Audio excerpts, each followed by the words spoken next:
নমস্কার। হরে কৃষ্ণ। আমরা যখন কোনো কাজ করি তার প্রথমেই আমাদের মধ্যে কিন্তু কামনা আর বাসনা জন্মায়। প্রত্যেকটা কর্ম করার আগে আমরা আগেই ভেবে নিই যে এর থেকে আমার কি কামনা হবে, কি লাভ হবে। আর এইখান থেকেই শুরু হয় দুঃখ, এইখান থেকেই শুরু হয় পতন। কারণ ভগবান অর্জুনকে এবার বলছেন যে তুমি নিষ্কাম হও, অর্থাৎ কামনা বর্জন করো। কারণ কামনা করার দরকার নেই, তুমি নিষ্কামভাবে কর্ম করো, তাহলে তোমার কোনো চিন্তা থাকবে না। কিন্তু আমরা যখন কর্ম করি আমরা কি মানি ভগবানের কথা? আমরা তো কামনা নিয়েই কর্ম সম্পূর্ণ হই। আসুন আজকে আমরা দেখি ভগবান কি বলছেন ৪৫ নম্বর শ্লোকে অর্জুনকে। অর্জুন তথা আমাদের সকলকে মনোযোগ দিয়ে শুনবেন। দ্বিতীয় অধ্যায় ৪৫ নম্বর শ্লোক। ত্রৈগুণ্য বিষয়া বেদা নিস্ত্রৈগুণ্য ভাবার্জুন নির্দ্বন্দ্ব নিত্যস্তস্ত নির্যোগ ক্ষেম আত্মবান।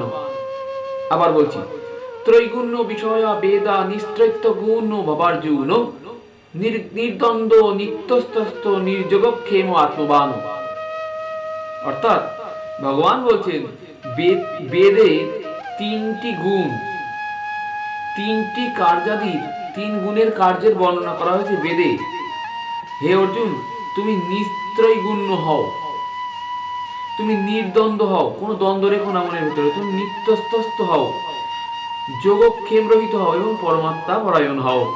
ভগবান বলছেন অর্থাৎ কি দেখুন, বেদের তাৎপর্য বলতে বেদের এই অংশটুকু ধরা হয়েছে যাতে ত্রিগুণ অর্থাৎ স্বর্গাদি ভোগের বর্ণনা রয়েছে, সেইটুকু কিন্তু বেদের থেকে ধরা হয়েছে। বুঝতে পারছেন? বেদের কোন বর্ণনাটা ধরা হয়েছে? যেখানে স্বর্গাদি বর্ণনা করা হয়েছে সেই বর্ণনাটুকু ধরা হয়েছে। এখানে উপরোক্ত যে পদগুলো ব্যবহার করা হয়েছে তাতে কিন্তু বেদের নিন্দা করা হয়নি, বরং তার দ্বারা নিষ্কাম ভাবের মহিমার গীত করা হয়েছে। মানে বেদকে সামনে রেখে ভগবান বলতে চাইছেন যে তুমি ওই কামনা নয়, নিষ্কাম ভাবে কর্ম করো। যেমন হীরা আর কাচকে যদি পাশাপাশি রাখা হয়, বর্ণনা করলে কাচের নিন্দা করা হয় না, বরং হীরকের মহিমার উদ্দেশ্য বলা হয়।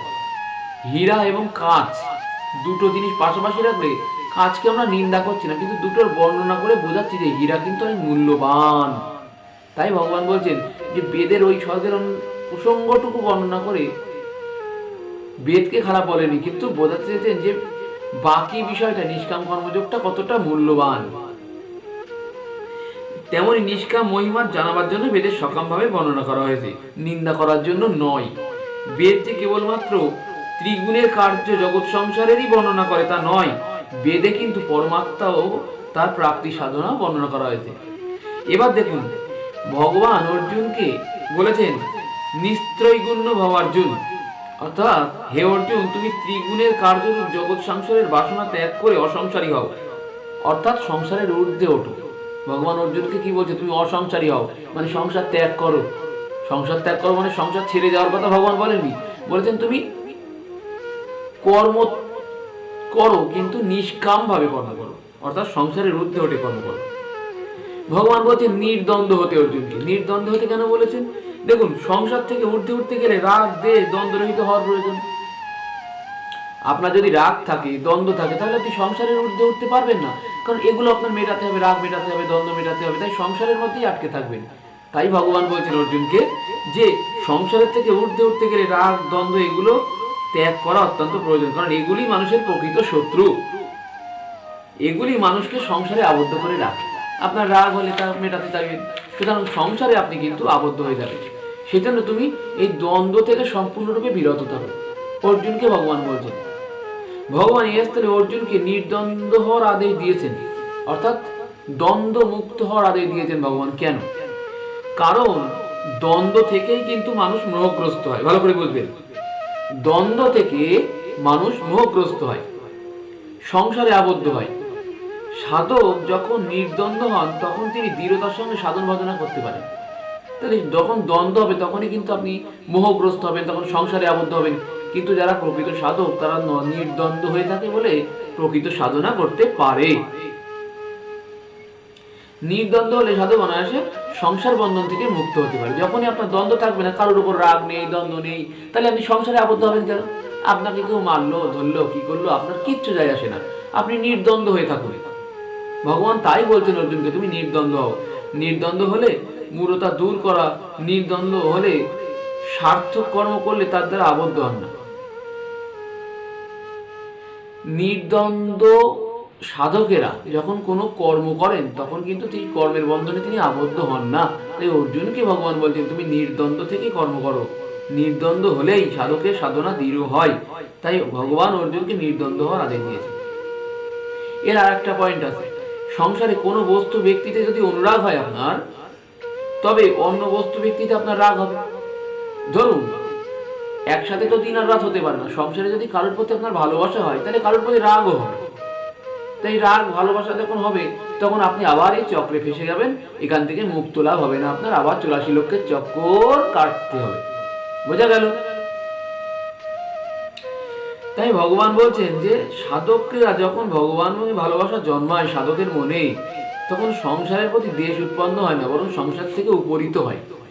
কোন সাধকের যখন এই সংসার না ভগবানের প্রতি ভালোবাসা জন্মায়, তখন সে সংসার থেকে উপরিত হয়। উপরিত হওয়ার প্রথম অবস্থা হলো এই যে সাধকের প্রতিকূলতায়ও রাগ হয় না। তাহলে ভগবানের প্রতি যদি আপনার ভালোবাসা হয় তখন কি হবে? আপনার কিন্তু সাধকের আপনি যদি সেই সাধনার পর্যায়ে যেতে পারেন, তাহলে ভগবানের প্রতি প্রেম হলে আপনার সংসারের প্রতি রাগ হবে না। কিন্তু উপেক্ষাও আসে না। উপেক্ষার পর উদাসীনতা হয় এবং উদাসীনতার পর উপরতি আসে। উপরতি হলে রাগ দেশ চিরকালের মতন চলে যায়। তাই ক্রমে ক্রমে সূক্ষ্মভাবে দেখলে বোঝা যাবে যে উপেক্ষাতে রাগ ও দেশের সংস্কার থাকে, উদাসীন ভাবে রাগ ও দেশের সত্তা থাকে, কিন্তু উপরিতে রাগ ও দেশের সংস্কার থাকে না, সত্তাও থাকে না, রাগ দেশ চিরকালের মতন চলে যায়। তাহলে ভগবান মূল বিষয়টা কি বললেন? যে হে অর্জুন, তুমি সংসারের প্রতি কোনো কামনা রেখো না, নিষ্কাম ভাবে কর্ম করো এবং নির্দ্বন্দ্ব হও। কোনো দ্বন্দ্ব রেখো না, কারোর প্রতি রাগ রেখো না, নির্দ্বন্দ্ব ভাবে কাজ করো। নিত্যস্তস্ত বলা হচ্ছে কেন বলছে? দ্বন্দ্বরহিত হওয়ার উপায় হলো যে নিত্য নিরন্তর নিশ্চিত সর্বত পরিপূর্ণ সেই পরমাত্মার মনে, পরমাত্মায় মনকে স্থির করা। আপনি দ্বন্দ্বরহিত কিভাবে থাকবেন? অর্জুনকে ভগবান বলছে যে কারোর প্রতি দরকার নেই ভালোবাসা, শুধু গোবিন্দের প্রতি ভালোবাসা রাখো, বাস্তবে নির্দ্বন্দ্ব হয়ে থাকবে।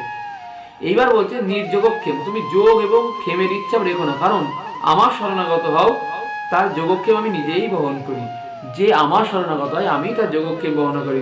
তোমার চিন্তা করতে হবে না অর্জুন, তুমি আমার শরণাগতি লাভ করো, আমি তোমায় মুক্তি দেবো। আমার গোবিন্দ বলছেন বাস্তবে জড় চেতন, সৎ অসৎ, নিত্য অনিত্য, বিনাশশীল অবিনাশী ইত্যাদি পার্থক্যই হলো তো দ্বন্দ্ব। যা কিছুর সঙ্গে পার্থক্য করছেন এটাই হচ্ছে দ্বন্দ্ব। কারণ সবকিছু যদি ভগবান হন তাহলে জড় চেতনের সঙ্গে দ্বন্দ্ব থাকবে কেন? যোগ এবং ক্ষেম প্রার্থনা করাও দ্বন্দ্ব। দ্বন্দ্ব হলে সবকিছুই ভগবান এই সত্যটি অনুভব করতে পারবেন না।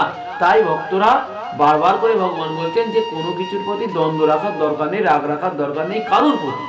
কারণ দ্বন্দ্ব হলে আপনি ভগবান প্রাপ্তি হবে না, ভগবানের কাছে, আমার গোবিন্দের কাছে পৌঁছতে পারবেন না। তাই মন থেকে দ্বন্দ্ব মুছে ফেলুন। আজ থেকে অর্জুনকে ভগবান যেভাবে বললেন সেইভাবে চলুন। আজকে আমরা দ্বিতীয় অধ্যায়ের 45 নম্বর শ্লোকের ব্যাখ্যা করলাম। আগামী দিন আমরা 46 নম্বর শ্লোক ব্যাখ্যা করব। সবাই ভালো থাকবেন। গোবিন্দের শ্রীচরণে সকলে বলুন হরে কৃষ্ণ, হরে কৃষ্ণ, হরে কৃষ্ণ।